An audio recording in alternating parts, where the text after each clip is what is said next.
So we're taking off of Valet Airport right now. Little airstrip that used to be the main airport for the Grand Canyon, actually. And right in front of us is Red Butte.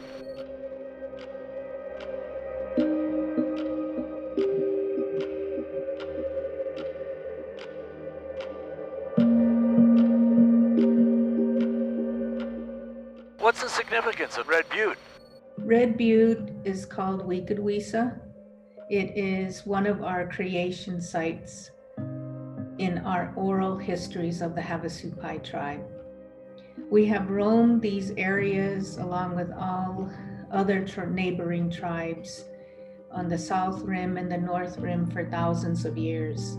And this mountain represents our identity as the Havasupai people and our historical relations to these areas. What does it mean to the Havasupai to see this mine right here? Canyon Mine near Red Butte is a very dangerous site to the Havasupai people. We view it as death, we view it as contamination to our water, and that it will kill all animal life in the area.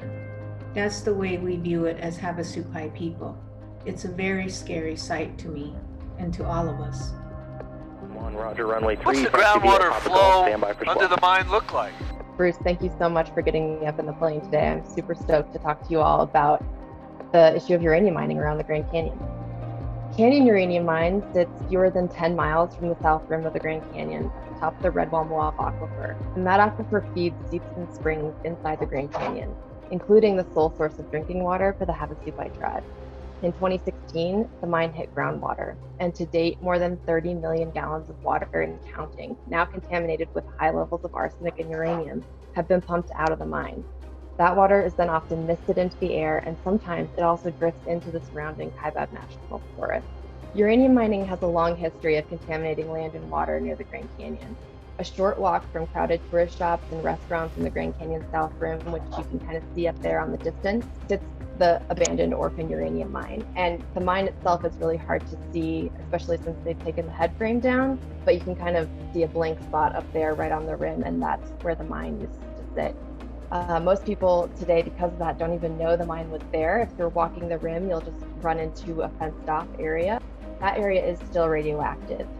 The mine closed in about 1970, and afterward, it was discovered that it had allowed radioactive contamination to leach down the Horn Creek drainage, contaminating its water with dangerous amounts of uranium. And in fact, today, if you're hiking inside the Grand Canyon, the Park Service will warn you not to drink that water unless you're in danger of death from dehydration.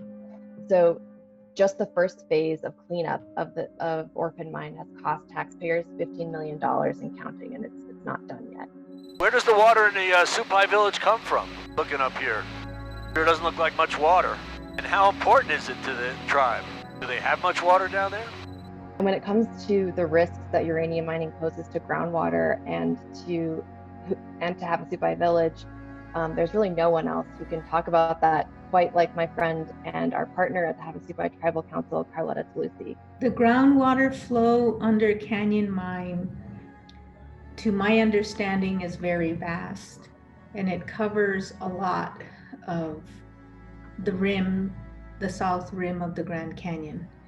And it is, my understanding is a large lake that is underneath there that supplies the Grand Canyon and Havasupai, the village of Havasupai, and feeds into Havasu Creek.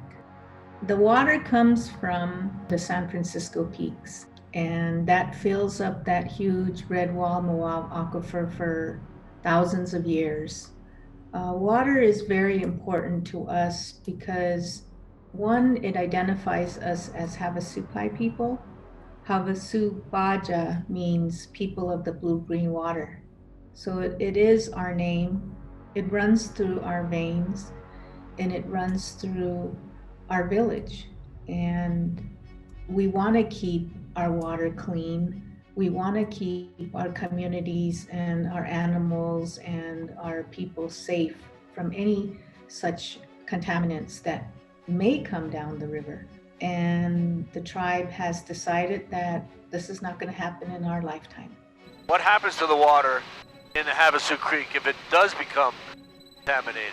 Uranium has a half-life of 4.5 billion years. So that's the half-life of the least radioactive isotope of uranium. So really, whenever we expose uranium to the elements, we're kind of opening a Pandora's box. We have to manage that material for longer than any of us can fathom. And 4.5 billion years might be longer than the human race has on this earth. So it's a really big deal.